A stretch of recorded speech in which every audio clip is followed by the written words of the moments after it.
Ever since the first trailers came out for the actual LEGO movie, I got really inspired to make a LEGO video of my own. Now, the last time I actually made a LEGO video might have been a good 5 years ago. I wasn't the most prepared to make a video like this.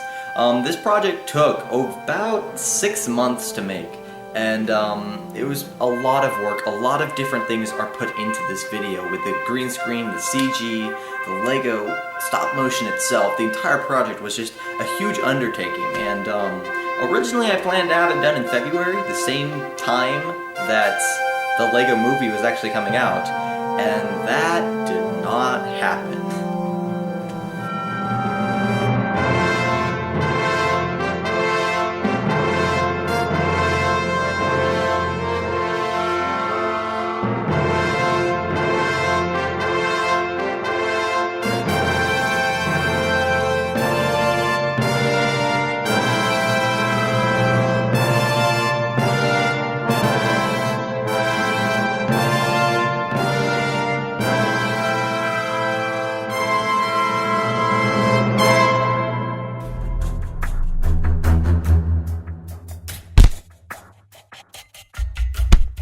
First off, you have the green screen footage, which is the main point of the human being in the LEGO universe.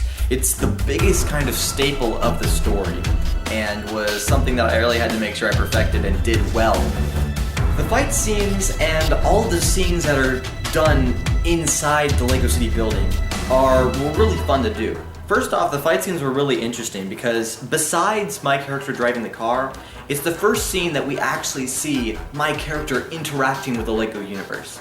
Both with him holding the LEGO gun, which was really cool in its own aspect, but also with him fist fighting the actual LEGO characters and showing that he's actually, punching them and that he's actually there in the LEGO universe. Whenever doing a LEGO stop motion, for those of you who have done LEGO stop motion, you know that to do the scene, you need your lights. You need to have big lights that are shining down onto your Legos, or your whatever it is, in order for your pictures to look good. If you have a roof, no light will get into that scene and you're just gonna have a dark room and you're not gonna see anything. The crazy thing about these indoor scenes is that you can actually see a roof. And you see these tiny little lights also. The thing is, that roof was never there. All of these scenes are done without a roof. Meaning the stop motion is done and all that awesomeness, but there's no roof. It's just open and it goes out to the vast beyond. But what we did later is we actually took pictures of an upside down LEGO piece that we used as a ceiling. And we tiled that and put it above and basically covered that open space with those ceiling images. Once we did that, we just kind of added some color effects and added these fake little lights to make it look like there's a ceiling, and also that these lights are the true light source.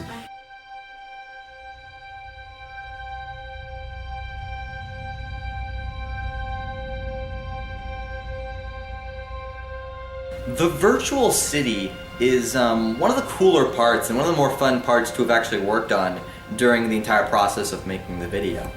The CG city itself is just a big fake city that I built out of a lot of singular images. The first thing I did was I actually went and found images of LEGO buildings.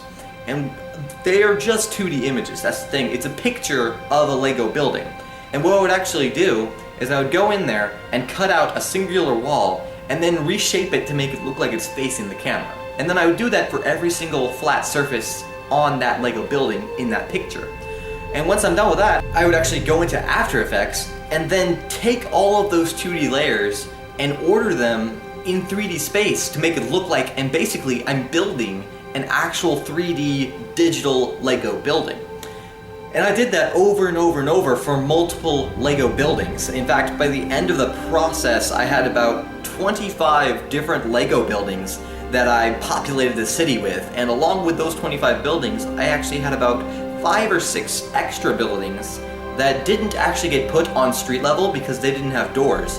They were mainly used as the tops of skyscrapers, and they were put up over top and behind buildings just to make the city look like it has some variety elsewhere within the city. And those 25 to 30 buildings are what I used, placed randomly and sporadically throughout this, expanse of roads and different streets to be the LEGO city.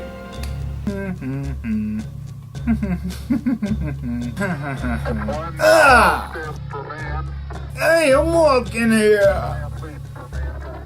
One of the big parts of the video, besides the green screen footage and having the human in the LEGO universe, was the fact that every time a LEGO character talked, or even when the characters aren't talking, the faces on those characters are animated. This was a huge part of the video and took a lot of extra effort to actually accomplish, but in the end it's obviously worth the effort. In stop motion, I would actually have the LEGO stop motion characters have their heads turned around so that their faces are all blank. I would then make them do their movements and have that all done. And I would then, after that, go into a 2D animation program and draw out and create this cartoon face, which would then later be put on top of the actual LEGO character's head.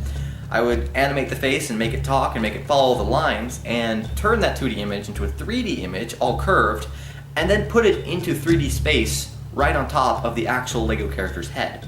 I would then move the little face accordingly to wherever the head is going to be. And that's basically how every single scene was done with the LEGO character's face when he's talking or when it's just animated.